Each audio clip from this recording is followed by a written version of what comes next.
Y estamos estudiando la carta del apóstol Pablo a los romanos y ha sido hasta aquí tremendo lo que el Señor nos ha estado hablando.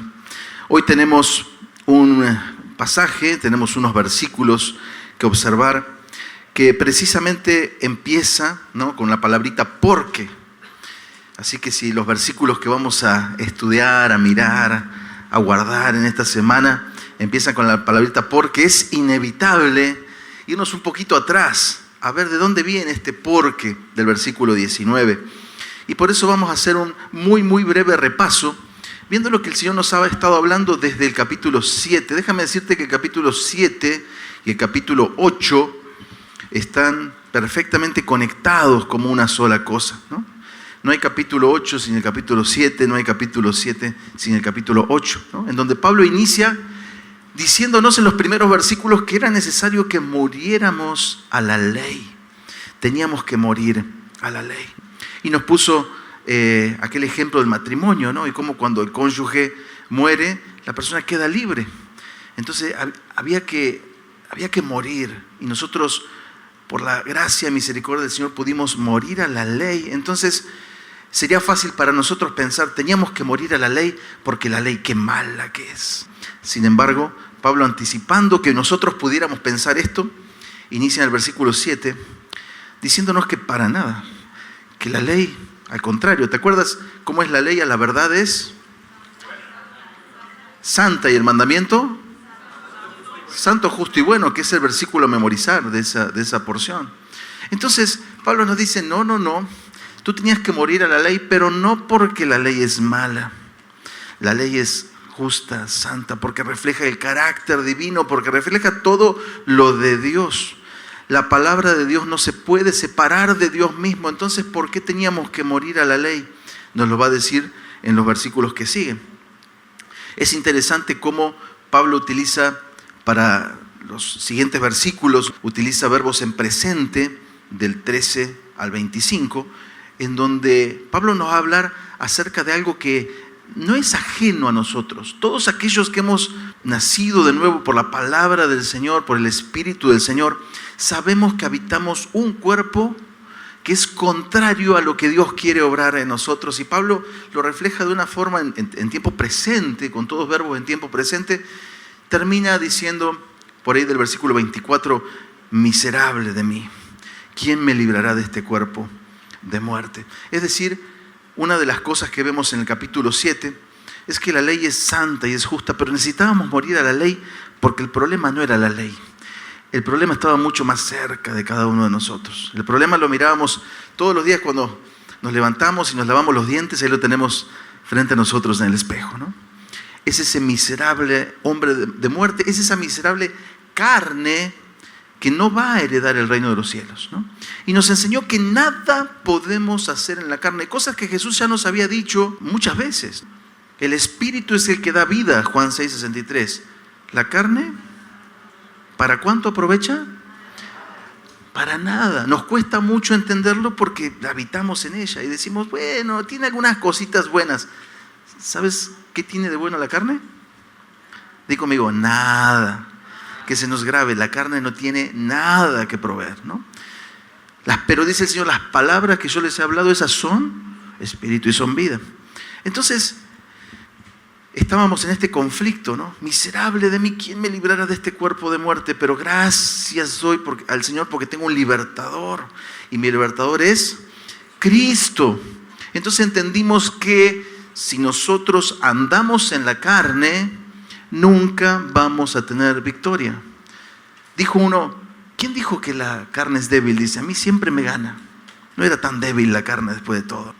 Es una expresión, ¿no? La carne es débil, pero esa expresión de la carne es débil, esa expresión significa que nosotros en la carne no podemos vencer. Necesitamos, si queremos vencer, estar en el Espíritu. Y entonces nos preguntamos a nosotros mismos, ¿y cómo vamos a vivir en el Espíritu? Bueno, ahí viene el capítulo 8. Hermoso capítulo 8 que nos enseña a vivir en el Espíritu. En los primeros 11 versículos miramos estos verbos en presente continuo, andando, pensando, ocupándonos, viviendo en el Espíritu. Y todos nosotros hemos experimentado que cuando verdaderamente lo que dice la palabra del Señor, cuando nos ocupamos del Espíritu, ¿qué pasa? Parece que todo alrededor cambia, todo alrededor empieza a engranar. Pero cuando andamos en la carne, todo se desarticula. Inclusive nuestras relaciones, nuestra familia, nuestros hijos, la relación con mi esposa, con el vecino, con el perro del vecino, todo se desarticula cuando andamos militando en la carne. Pero cuando andamos ocupándonos de las cosas del Señor, todo empieza a tener armonía. Todo se empieza a acomodar solito. Es como que no tenemos que hacer mucho, porque es la obra del Espíritu, no la nuestra. Entonces, hace unas semanas alguien me decía, pero Max, ¿cómo puede ser que hay personas que aparentemente pues son personas muy santas o no sé, ¿no? Que tienen un ministerio y de repente sale con un martes 13? ¿Cómo es posible? Se supone que esa persona ya tiene que haber dominado a su carne y que es una persona que es espiritual, ¿no? ¿Por qué pasa eso? Bueno, le digo, yo lo que veo en la palabra es que esto es algo, primero que es algo de cada día, que cada día tenemos que crucificar esa carne, ¿no? Hay personas que piensan que cuando se bautizan, ya matan al antiguo ellos, o que piensan que cuando se van a bautizar, van a dejar atrás la carne y que cuando salgan del agua, van a tener una vida espiritual y que nunca más va a tener ninguna batalla en la carne. Y alguien dijo, yo cuando me bauticé pensé que mi carne iba a morir, pero nadie me dijo que la muy desgraciada sabía nadar, ¿no? Así es, no se murió, sino que cuando saliste del agua, otra vez está la batalla. Por lo tanto, ¿qué es lo que pasa? La palabra del Señor es muy clara. El que esté firme, ojo, porque el que está firme tiene más peligro. ¿Cómo que tiene más peligro? ¿Sí? Porque el que está firme, de repente dice, yo soy muy espiritual. ¿Cómo que yo no puedo acompañar solo a una señorita hasta su casa en la noche si yo soy una persona espiritual? Entonces, el que se cree muy espiritual es el que termina cometiendo las tonterías más grandes y por eso cae. En cambio, aquella persona que sabe de qué material está hecho, dice, ¿sabes qué? Ahí, mira, aquí te mando un Uber. Ve. ¿Por qué? Porque no confío, no le quiero dar lugar a la carne. El Señor nunca nos mandó a vencer la carne en la carne. Nos manda a ¿qué? A huir, a correr. Es lo único que podemos hacer los cortes necesarios, ¿no? Estamos aprendiendo a andar, a pensar, a ocuparnos, a vivir en el Espíritu. Y el Señor nos dijo la semana pasada que éramos hijos adoptivos, que somos hijos amados y que tenemos una confianza en la que le podemos decir papá al Señor. Abba Padre, papito lindo, ¿no? Y qué lindo que esta sección hubiese terminado ahí. Somos hijos adoptivos y tenemos un papá al cual podemos ir con toda confianza. Sin embargo, termina diciendo que somos herederos y coherederos juntamente con Cristo, pero hay un condicional. Si es que padecemos juntamente con Él, para que juntamente con Él seamos glorificados. Quizás se equivocó Pablo ahí, hablando de los padecimientos. No se equivocó porque en el siguiente versículo lo reafirma. Pues tengo por cierto que las aflicciones del tiempo presente no son comparables con la gloria venidera que en nosotros ha de manifestarse. Mis hermanos, hoy tenemos un gran peligro, y es que la iglesia o parte de la iglesia está cayendo en la trampa de pensar que ir a Cristo es que ya no tengamos aflicciones ni problemas. Y esto es un problema mayúsculo. Primero porque es mentira, porque la Biblia en ningún lado dice que cuando nos acercamos a Cristo no vamos a tener ninguna aflicción. Es más, la Biblia nos habla de esto casi al revés, ¿no? Yo veo que la palabra del Señor dice que el camino que conduce a la muerte es ancho, cómodo, espacioso ¿no? Y que muchos van por ahí. Pero que el camino que conduce a la vida, ¿cómo es? Es angosto, es espinoso, es difícil. O sea que está lleno de situaciones y de aflicciones. Tenemos que tener cuidado con estas doctrinas de ven a Cristo y nunca más tendrás dolor, tendrás sanidad eterna, nunca te vas a enfermar. Tendrás cantidades industriales de dinero para hacer todo lo que quieras y no tendrás tribulaciones y no tendrás aflicción. Ojo con esto porque es mentira. ¿El Señor nos bendice? Sí. ¿Con qué? Con todo lo que necesitamos para llevar a cabo su propósito. Tú quédate tranquilo, que si estás en el Señor, siempre, siempre, siempre vas a tener todos los recursos que necesites para cumplir el propósito que Dios quiere que tú cumplas. Eso es lo que tenemos en el Señor. ¿Estamos contentos con eso o queremos más, mi hermano? Debemos estar contentos con tener exactamente lo que necesitamos. La palabra del Señor en aquel verso tan hermoso que dice: Señor, no me des pobreza ni riqueza, porque de repente siendo pobre puedo llegar a robar y siendo rico me puedo olvidar de ti. Manténme del pan necesario, ¿no? Palabras muy sabias. El Señor siempre nos va a estar con nosotros y vamos a tener todo lo necesario, pero esto de que tenemos que, sí condicional, ¿no? Si es que padecemos, ¿cómo? Entonces la salvación de Dios necesita que yo pague otro precio. El precio que pagó Cristo, ¿acaso no sirve para saldar la deuda? La tengo que saldar yo a través del sufrimiento, ¿no? Simplemente que hay cosas que desde la perspectiva nuestra es difícil de entender, pero de la perspectiva divina no. ¿Sí? Dice Filipenses 1:29 que a nosotros se nos concedió, a causa de Cristo, no solo creer en Él, sino, ¿sabes qué también? Padecer por Él. Esta palabra concesión nos habla de algo bueno. Tenemos un regalo, que no solamente vamos a creer en Cristo, sino que el Señor nos va a conceder el privilegio de padecer por Él. ¿Por qué? Porque en el padecimiento con Cristo hay una súper bendición detrás, que el mismo Cristo nos la enseñó. ¿Se acuerda cuando el Señor nos enseñó a orar un poquito antes, en el Sermón del Monte? Ahí nos dice que son bienaventurados todos los que padecen por causa del Señor, ¿no? Ahora, el falso llamado evangelio de la prosperidad y del bienestar temporal hace agua por todos lados. El primer problema que tiene es que si para yo saber que una persona está en el Señor y es bendecida por el Señor, le tiene que ir todo humanamente de maravillas, tengo un gran problema. Entonces Pablo y los discípulos del Señor ni cristianos serían, porque la verdad es que les fue súper mal en la carne, es decir, todos murieron martirizados, casi todos. El apóstol Pablo la pasó tremendo, ¿no? Dice yo, en azotes sin número, 2 Corintios 11, en cárceles, en peligro de muerte, 5 veces recibió 40 azotes menos 1, 3 veces fue azotado con varas, 1 vez apedreado, 3 veces padeció naufragio, 1 noche, y un día estuvo como náufrago en alta mar, en camino muchas veces, en peligros de ríos, peligros de ladrones, peligro de los de su nación, peligro de los gentiles, peligros en la ciudad, peligros en el desierto, peligros en el mar, peligro entre falsos hermanos, en el trabajo y fatiga, en muchos desvelos, en hambre, en sed, en muchos ayunos, en frío, en desnudez. Y además de esto, dice, lo que sobre mí se agolpa cada día, la preocupación por todas las iglesias que le había plantado y cómo están sus hermanos, ¿no? Le fue re bien, ¿verdad? Ahora, quiero hacerte una pregunta. Pablo, ¿lo ves escribiendo esto desde una posición derrotista, desde una posición de amargura? No. Él nunca perdió el gozo. ¿Qué prefieres? ¿Tener todo lo que quieres y estar amargado? ¿O tener lo que Dios te da, aún con las tribulaciones, y tener el gozo? A veces no sabemos escoger bien, ¿no? Hay una frase que dice: ten cuidado con lo que deseas, porque el Señor podría dártelo. Y esta frase hace alusión a que muchas veces las cosas que nosotros deseamos atentan contra nosotros mismos, ¿no?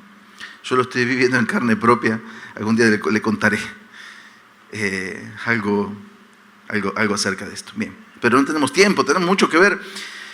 Y entonces vimos que las aflicciones es algo por lo que tenemos que pasar. ¿Por qué? Bueno, lo vamos a ver más adelantito, porque nuestra fe es más preciosa que el oro y tiene que ser probada por fuego, y porque Dios nos ama y nos hace pasar por pruebas, por situaciones, para que nosotros podamos comprender las cosas del Señor. Las aflicciones son el llamado de atención hacia nuestra vida que nos hace a los hijos de Dios conectarnos de una forma muy especial con el Señor. Aquellos que no son de Dios, cuando reciben situaciones negativas, blasfeman contra Dios, se reniegan contra Dios y dicen: Dios no existe, por eso a mí me va tan mal. Sin embargo, cuando un hijo de Dios experimenta una tribulación, una aflicción, está de rodillas, con una comunión íntima todo el tiempo. Si lo has experimentado, entonces sabes que las aflicciones son buenas y son necesarias, ¿sí? Pero ¿qué dice Romanos 8, del 19 al 27, que es la porción que nos toca esta semana? Lo leemos juntos. Porque el anhelo ardiente de la creación es el aguardar la manifestación de los hijos de Dios, porque la creación fue sujetada a vanidad, no por su propia voluntad, sino por causa del que la sujetó en esperanza, porque también la creación misma será libertada de la esclavitud de corrupción a la libertad gloriosa de los hijos de Dios. Porque sabemos que toda la creación gime a una, y a una está con dolores de parto hasta ahora. Y no solo ella, sino que también nosotros mismos que tenemos las primicias del Espíritu, nosotros también gemimos dentro de nosotros mismos, esperando la adopción, la redención de nuestro cuerpo. Porque en esperanza fuimos salvos, pero la esperanza que se ve no es esperanza, porque lo que alguno ve, ¿a qué esperarlo?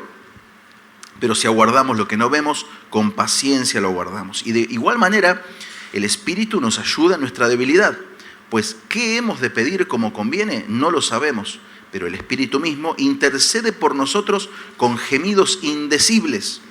Mas el que escudriña los corazones sabe cuál es la intención del Espíritu, porque conforme a la voluntad de Dios intercede por los santos. Oremos al Señor. Señor, te damos gracias y oramos para que tu palabra encuentre cabida en nuestros duros corazones y que, como el martillo quebranta la roca, tu palabra, Señor, llegue a nuestras vidas y produzca el fruto, Señor, que necesita traer a nuestras vidas en cada caso en particular y como congregación, Señor. Te damos gracias, en tu nombre oramos, Señor, amén y amén. Tenemos tema, el tema dice el gemido de la esperanza, el gemido de la esperanza. Si lo quieres ir apuntando, tenemos bosquejo, no lo tenemos ahí, pero el bosquejo sería del versículo 19 al 22, son 3 gemidos. El gemido de la creación es el primero, del 19 al 22. Del 23 al 25, el gemido de los hijos. Y del 26 y 27, el gemido del Espíritu. Los 3 gemidos que aparecen aquí. También tenemos objetivo, como cada semana, y es aprender a gemir en armonía con la creación y con el Espíritu, anhelando la libertad gloriosa de los hijos de Dios. Vemos que hay 3 gemidos: el gemido de la creación, el gemido de los hijos y del Espíritu. El objetivo es aprender a gemir en armonía con el gemido de la creación y el gemido del Espíritu.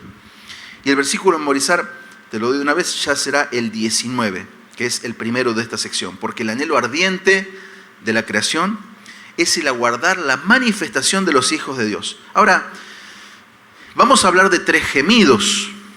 Entonces tenemos primero que saber qué es un gemido, ¿no? Y de acuerdo al diccionario, es algo tan sencillo como un sonido que expresa un dolor muy profundo. Pudiéramos decir que un gemido es ese sonido que se provoca cuando ya no hay, cuando la situación es tal que ya no sale ni un grito, no sale ni una palabra, no sale una lágrima, simplemente sale un quejido, sale algo. Ese es un gemido, ¿no? Es la expresión más fuerte de un dolor muy profundo que busca salir de nosotros y sale en esa forma, en ese formato. Eso es lo que es un gemido. Ahora vamos a ir viendo el primer gemido, que es el gemido de la creación. Y vamos a ver qué es lo que Pablo nos dice. Y ahora, si trajiste para apuntar, te recomiendo que apuntes las referencias, porque recuerda que para estudiar la Biblia primero tenemos que saber el qué. Tenemos que ver qué es lo que dice, pero también qué quiere decir. Y estos pasajes tienen algunas cosas que si no entendemos de dónde viene o qué está pensando Pablo al escribir, no vamos a entenderlos bien. Entonces, el versículo 19 dice: porque el anhelo ardiente de la creación es el aguardar la manifestación de los hijos de Dios. Anhelo ardiente es del griego apokaradokia, ¿sí? Es una palabra que está compuesta por 3 palabras. Apo, que quiere decir fuera, como cuando decimos, por ejemplo, la palabra apostasía, ¿no? Apostasía es apo, fuera, y stasis, colocarse. Entonces, un apóstata, ¿quién es? Alguien que antes creía en Dios y de repente reniega de la fe. Alguien que antes estaba dentro y ahora se colocó él mismo afuera, ¿no? Apo significa fuera. Le dije que la palabra era apocaradoquía.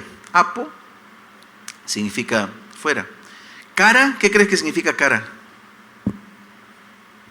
No es cara, pero es parecido, es cabeza, ¿sí? La palabra cara con K significa cabeza en griego. Y dokia o doquía es algo que va hacia adelante.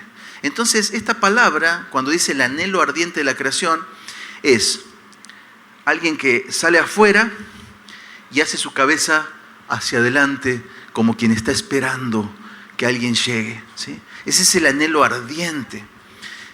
¿No te ha pasado cuando, no sé, de repente se te hace tarde y estás esperando que pase la pecera, que pase el camión, ¿no? ¿Y cómo está una persona que está esperando el camión?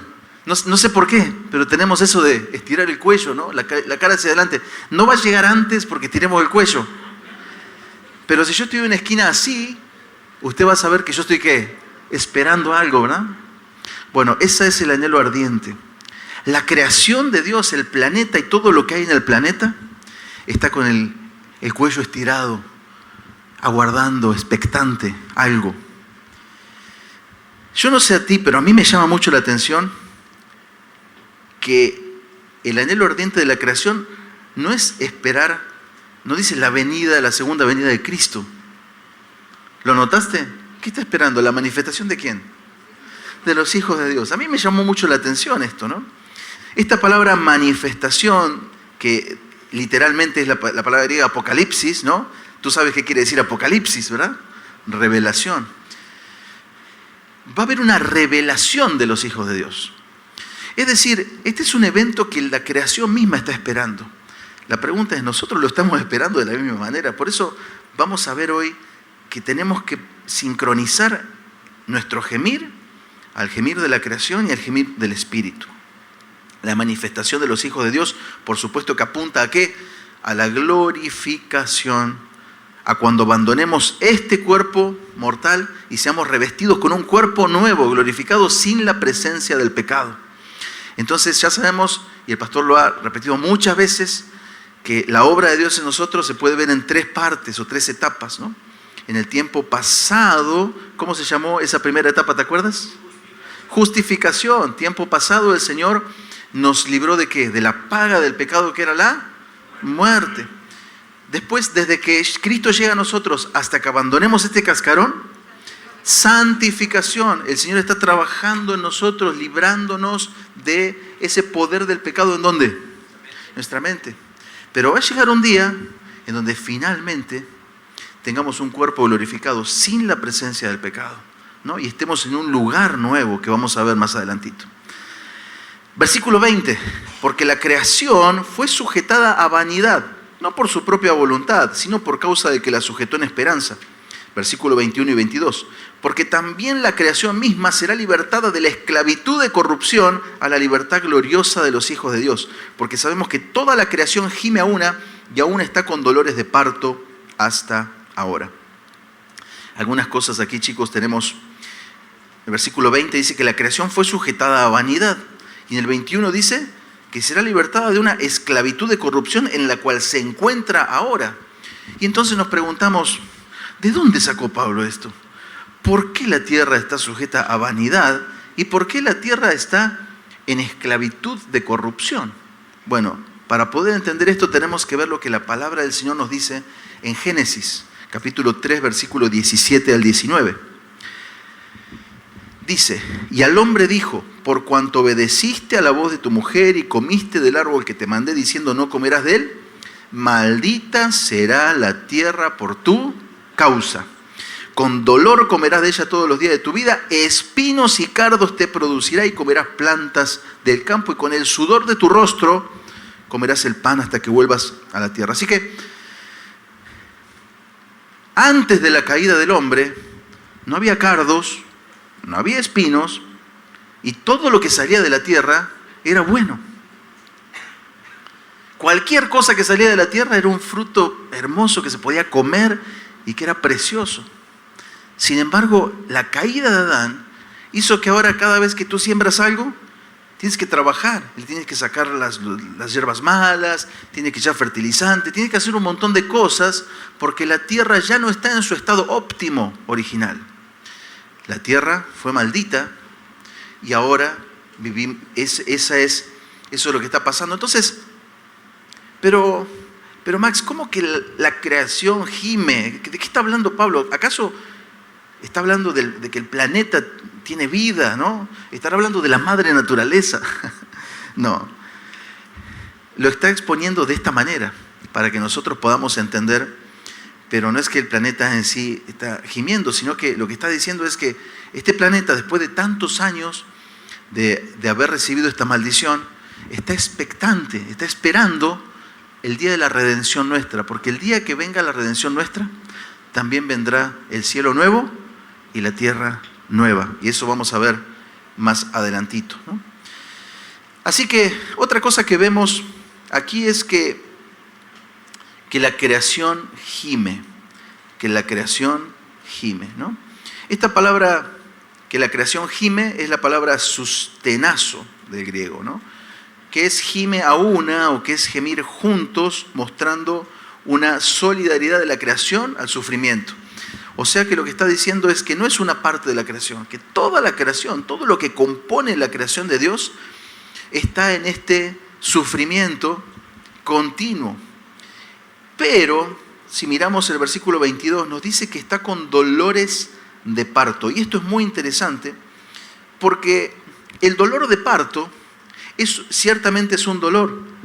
Bueno, yo no lo he experimentado, pero mi esposa sí, y me lo ha platicado. Es un dolor fuerte, sí. Hay mujeres que dicen que es el dolor más fuerte que han experimentado. Sin embargo, es un dolor que presagia algo precioso. Presagia la vida. No es un dolor tremendo que te va a llevar al sepulcro. No es un dolor que no presagia algo bueno temporal. Estamos hablando de lo temporal, ¿no? Estamos hablando de que es un dolor, pero que sabemos que presagia algo bueno y que cuando eso suceda, el dolor se acabará. Por eso lo que está sucediendo lo compara con dolor de parto, la palabra del Señor, ¿no? Y si es un dolor de parto, quiere decir que ese dolor va a terminar y que va a haber algo nuevo. El dolor de parto presagia una creación. ¿Qué dice Apocalipsis 21, del 1 al 4? Juan nos cuenta lo que vio. Dice, vi un cielo nuevo y una tierra nueva. Porque el primer cielo y la primera tierra pasaron y el mar ya no existía más. Y yo, Juan, vi la santa ciudad, la nueva Jerusalén, descender del cielo, dispuesta como una esposa ataviada para su marido. ¿No? Entonces, versículo 4 dice, enjugará Dios toda lágrima de los ojos de ellos y ya no habrá muerte, ni habrá llanto, ni clamor, ni dolor, porque las primeras cosas pasaron. Pero versículo 1, ¿qué vio Juan? Un cielo nuevo y tierra nueva. ¿Qué decía la profecía de Isaías en el capítulo 11 y también en el capítulo 65, ¿no? Pero en el 11 dice, morará el lobo con el cordero, el leopardo con el cabrito, el becerro y el león y la bestia doméstica andarán juntos, ¿no? El 9 dice, no harán mal ni dañarán, ¿no? Isaías 65 también, yo crearé nuevos cielos y nueva tierra y de lo primero no habrá memoria, ¿no? Entonces, vemos que va a haber un cielo nuevo, una tierra nueva, en donde ya no habrá dolor. Esta tierra que, mira, a ver, te quiero decir una cosa. Los que hemos tenido la posibilidad de salir y ver, no necesitas ir muy lejos. Aquí en Monterrey es precioso. Y hay unos paisajes bellísimos, y hay montañas, y hay cosas hermosas, ¿no? Y decimos, qué lindo. De repente sales un poquito, paseas y ves unos paisajes preciosos, ¿no? Ayer estábamos platicando de eso, ¿no? Los colores rojos y que a veces le sacas la foto y dices, ¿por qué la foto no le hace justicia a lo que estoy viendo, no? No existirá nunca una cámara que le haga justicia a la maravilla que el Señor ha hecho. Sin embargo, ¿qué crees?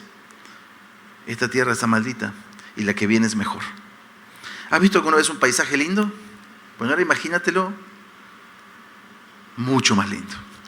¿Has visto que puedes sembrar algo y tener unos frutos bonitos? Bueno, imagínate algo mucho mejor. lo que se viene es impresionante. ¿Esto tiene alguna aplicación hasta aquí? Claro. No nos aferremos a este mundo, porque este mundo está en decadencia, porque este mundo está corrompido y está maldito, y es la casa que el Señor nos dio para habitar, pero que no es la casa final. Moraremos en un lugar mucho, pero mucho mejor, ¿no?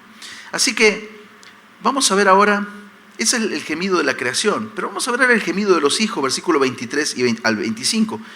El versículo 23 dice, y no solo ella, sino que también nosotros mismos que tenemos las primicias del Espíritu, nosotros también gemimos dentro de nosotros mismos, esperando la adopción, la redención de nuestro cuerpo. Y aquí hay 1000 cosas para comentar. No solo ella, no solo la creación está gimiendo, nosotros mismos gemimos. Los que tenemos las primicias del Espíritu, los que tenemos la zarra del Espíritu, los que tenemos al Espíritu mismo morando en nosotros, tenemos un gemir dentro nuestro. Ese gemir que mirábamos en el versículo 24 del capítulo 7, miserable de mí, ¿quién me librará de este cuerpo de muerte? Estoy contento porque Dios está conmigo, estoy contento porque Dios mora en mi corazón, pero no estoy completamente contento porque todavía estoy en un cascarón que tiene unas leyes que no se quieren sujetar a Dios, ¿no? Que una ley en sus miembros que todo el tiempo quiere estar haciendo las cosas al revés de lo que Dios quiere, ¿no? De repente quiero, digo, cuando platique con tal persona, voy a mantener la calma si pasa tal cosa y voy a, ¿no? Y de repente hablas con esa persona, sucedió lo inesperado y no mantuviste la calma, ¿no? Y te comportaste como un patán, como la persona que no quieres ser y que yo no quiero ser, ¿no? De repente estuviste pensando en cómo vas a hacer para la próxima vez que tengas esta situación familiar con tu esposa, ¿no? La próxima vez la voy a tratar diferente, porque al cabo que soy una persona que tengo cerebro y que sé cómo tengo que hacer las cosas, pero cuando llega ese momento, lo que no queríamos hacer, hacemos. Estamos sujetos a una carne que todo el tiempo nos juega malas pasadas y que nos lleva, como decía Pablo, a hacer lo que no queremos hacer y a no poder hacer aquello que queríamos hacer. Hay un gemido en nosotros, ¿no? Pero este gemido, dice la palabra del Señor, dice, nosotros gemimos dentro de nosotros mismos esperando la adopción. Ahora, vamos a mirar algunas cosas importantes, ¿no? Primero, que Pablo es recurrente en esto en sus cartas. En 2 de Corintios capítulo 5, desde el versículo 1, dice, porque sabemos que si nuestra morada terrestre, este tabernáculo se deshiciere, tenemos un Dios, un edificio, una casa no hecha de manos eterna a los cielos, y por esto también gemimos, deseando ser revestidos de aquella nuestra habitación celestial, pues así seremos hallados vestidos y no desnudos. Porque asimismo los que estamos en este tabernáculo gemimos con angustia, porque no quisiéramos ser desnudados, sino revestidos para que lo mortal sea absorbido por la vida, mas el que nos hizo para esto mismo es Dios, quien nos ha dado las arras de su Espíritu. Esas arras preciosas que están en Efesios, ¿verdad? Así que la palabra del Señor nos habla de que hay un gemido, y que ese gemido debe estar en nosotros y debe ser, Señor, anhelo el día en que ya no habite este cuerpo de muerte. Anhelo aquel día en que finalmente pueda tener aquel cuerpo sin la presencia del pecado. Primero de Juan capítulo 3, versículo 1 al 3, fíjense lo que dice. Primero de Juan 3, 1 al 3. Mirad cuál amor nos ha dado el Padre para que seamos llamados hijos de Dios. Por esto el mundo no nos conoce, porque no le conoció a Él. Amados, ahora somos hijos de Dios y aún no se ha manifestado lo que hemos de ser. Aún no se ha manifestado lo que hemos de ser. Aún no se ha manifestado lo que hemos de ser. Pero sabemos que cuando Él se manifieste seremos semejantes a Él, porque le veremos tal como Él es. Y ahora viene lo importante. Todo aquel que tiene esta esperanza en Él se purifica a sí mismo. ¿Quién está hablando acá? Juan. Nos está hablando de que, bueno, como vivo en la carne, pues, ¿qué le voy a hacer, no? Pues soy carne y peco, ¿no? Porque tenemos una esperanza. Si esa esperanza es real, entonces dice que nos purificamos a nosotros mismos. ¿Cómo? Viviendo en el espíritu, que es lo que Pablo nos está enseñando. Así que tenemos entonces, versículo 23 leíamos, ¿no? Estamos esperando algo, la adopción, la redención de nuestro cuerpo. ¿Pero cómo? El Señor no nos había adoptado ya. ¿Por qué estamos esperando la adopción? Bueno, es una expresión que utiliza Pablo para hablar de el proceso final de glorificación. Ciertamente el Señor ya nos compró, somos sus hijos, pero todavía la obra no está completa. ¿Sí? Todavía la obra no está completa. Te hago una pregunta, ¿estás contento que lo que ves no es el producto final? Yo sí. Porque muchas veces no te creas que tú eres el único que tiene tus contradicciones, todas las tenemos, ¿no? Pero cuando miro y digo, gracias Señor, porque tu obra es maravillosa y la puedo ver, pero aún así la obra no está completa. Va a haber un día en donde seremos semejantes a Él. Versículo 24 y 25, porque en esperanza fuimos salvos, pero la esperanza que se ve no es esperanza, porque lo que alguno ve, ¿a qué esperarlo? Pero si esperamos lo que no vemos, con paciencia lo aguardamos. ¿Qué esperamos? ¿Cuál es la espera? Primera de Corintios 15, 51 al 58, nos va a hablar cuál es la esperanza que tenemos. Esta es nuestra esperanza, mis amados hermanos, de la que Pablo nos está hablando. Pon atención porque esto es oro, esto que Pablo escribe aquí en Primera de Corintios 15, 51 al 58. He aquí, os digo un misterio, no todos dormiremos, pero todos seremos transformados. En un momento, en un abrir y cerrar de ojos, a la final trompeta, porque se tocará la trompeta y los muertos serán resucitados incorruptibles. Y nosotros, o sea, los que viven, seremos transformados. Porque es necesario que esto corruptible se vista de incorrupción y esto mortal se vista de inmortalidad. Y cuando esto corruptible se haya vestido de incorrupción y esto mortal se haya vestido de inmortalidad, entonces se cumplirá la palabra que está escrita: sorbida es la muerte en victoria. ¿Dónde está, oh muerte, tu aguijón? ¿Dónde, oh sepulcro, tu victoria? Ya que el aguijón de la muerte es el pecado y el poder del pecado la ley, mas gracias sean dadas a Dios que nos da la victoria por medio de nuestro Señor Jesucristo.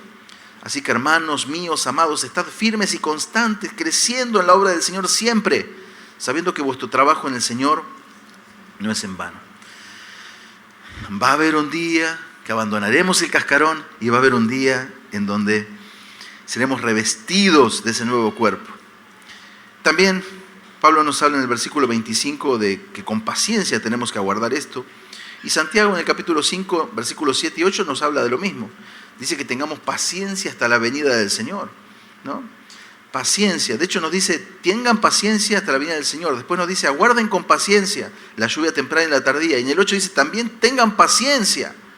3 veces nos exhorta la palabra del Señor y nos anima a ser pacientes esperando lo que viene. Así que, ¿cuál es la aplicación? ¿Cuál es el mensaje de esta segunda porción del gemido de los hijos? Que cuando nos encontremos en el capítulo 7, cada uno de nosotros, ¿no?, viendo que nuestra carne se revela y que terminamos haciendo algo que no quería hacer y con toda esa contradicción, ¿no?, esa pelea, esa riña que hay en nosotros entre nuestro espíritu y nuestra carne, ¿no?, finalmente demos gracias a Dios. ¿En qué? En la esperanza que tenemos que un día ya no existirá más eso, que estaremos con el Señor y que abandonaremos este cuerpo finalmente, ¿no?, vendido al pecado, como decía Pablo en el capítulo 7. Versículos 26 y 27 dice el gemido del Espíritu. Vimos el gemido de la creación, el gemido de los hijos, y ahora en los 2 últimos versículos viene otro gemido, el gemido del Espíritu. Dice el versículo 26, y de igual manera el Espíritu nos ayuda en nuestra debilidad. Pues, ¿qué hemos de pedir como conviene? No lo sabemos. Pero el Espíritu mismo intercede por nosotros con gemidos indecibles. Versículo 26. Me llama la atención, ¿no?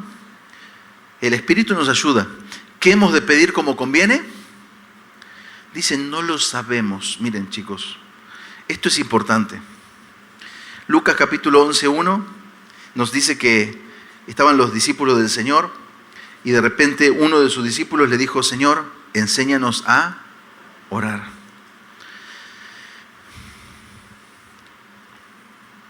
¿Qué es lo que puede impedir que nosotros podamos ser efectivos cuando nosotros pensamos que todo lo sabemos, ¿no? Si nosotros pensamos que sabemos algo, entonces cuando venga alguien a querer enseñarte que sí sabe, ¿qué va a pasar? ¿Te va a poder enseñar algo? No.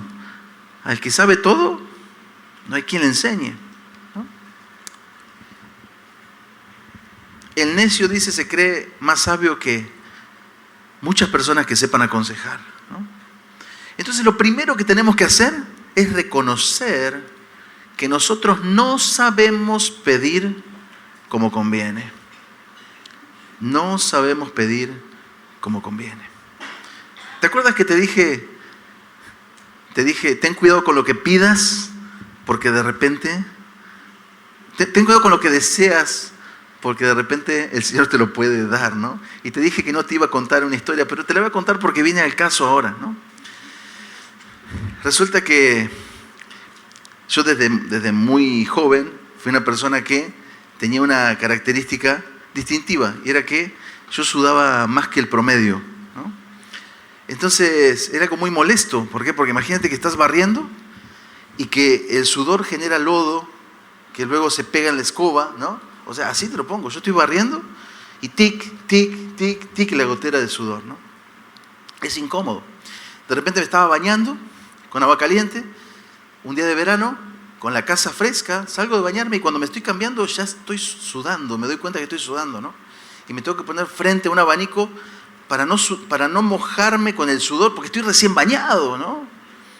Y yo decía, Señor, yo veo que hay gente que casi no suda, qué lindo debe ser eso, decía yo.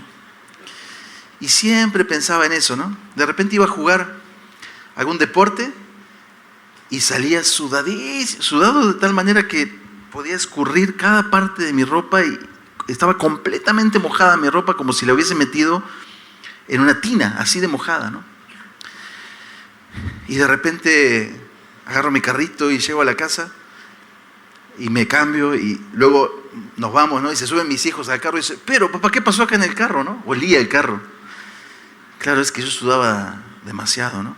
Y yo decía, qué lindo sería no sudar. Déjame decirte una cosa, el Señor me concedió, hace como 8 meses que yo dejé de sudar completamente. Pero eso ha sido una cosa muy, muy, muy dura, y es la prueba que el Señor me está permitiendo atravesar, una prueba en mi salud. De repente, si me ves un poquito los brazos lastimados, no te espantes, es que estoy pasando una etapa, ¿no?, con una enfermedad un poco rara, que tiene que ver su origen en que el cuerpo dejó de sudar.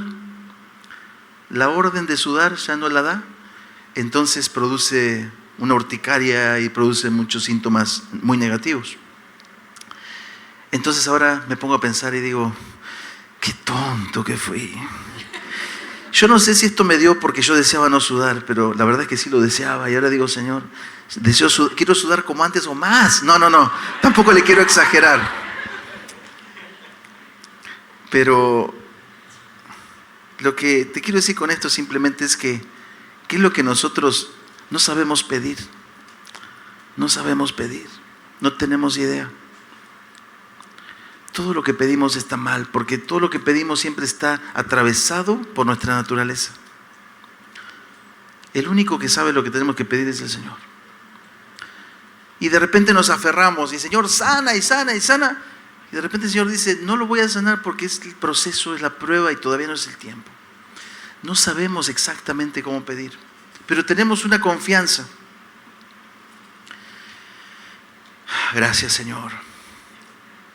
El Espíritu intercede por nosotros, ¿con qué? Con gemidos indecibles.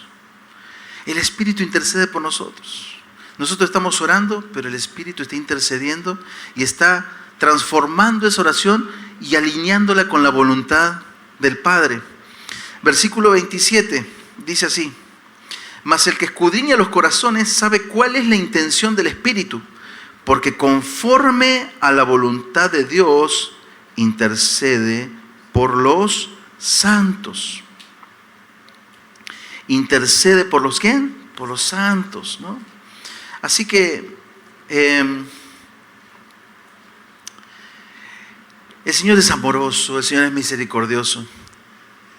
Lo único que quiere el Señor es que nosotros podamos entender algunas cosas. Que así como la creación está gimiendo porque está anhelando aquel día en que la tierra ya no produzca más los cardos y que vuelva a ser una tierra como lo fue antes. De la misma manera, el Espíritu que conoce todas las cosas está orando, intercediendo por nosotros. Nosotros pensamos, el Espíritu ya sé que está intercediendo. Está intercediendo para que me pueda comprar un mejor carro, ¿no? El carro del año. Déjame decirte una cosa, no está intercediendo por eso el Espíritu. No es la prioridad del Espíritu. El Espíritu está intercediendo por nosotros para que cada día en nosotros sea más firme la confianza en que lo que tenemos ahora es temporal y pasajero y que no importa y que nuestra esperanza es futura.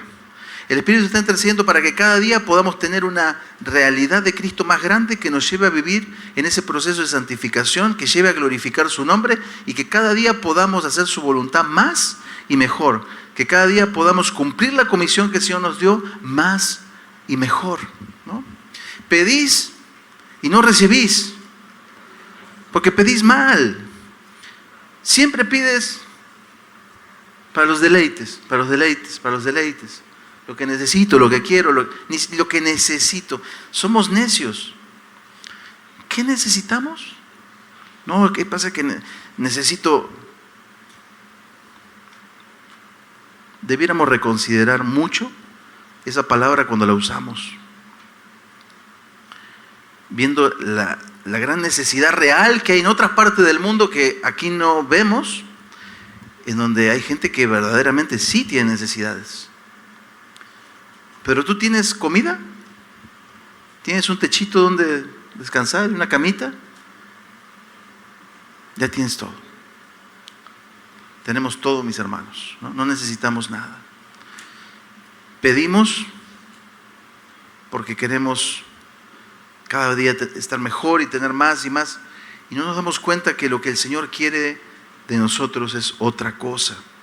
Y el Señor nos tiene que hacer pasar por un proceso para que nos desprendamos de todas estas ideas vanas, mundanas, estas ideas de cosas sin sentido, porque aquel que ve la película completa dice, yo no puedo creer cómo esta persona que solo va a vivir 80 años en la tierra está tan preocupado por todo lo que está pasando ahí, siendo que lo que le espera es una eternidad de gloria.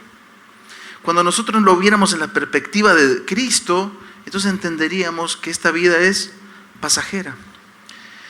Y que todo lo que el Señor nos permita sufrir no se compara, como vimos la semana pasada, con la gloria que ha de manifestarse en nosotros. Y tú dirás, Max, lo que pasa es que tú no sabes lo que a mí me ha tocado vivir. Lo que me tocó vivir fue sí muy, muy fuerte.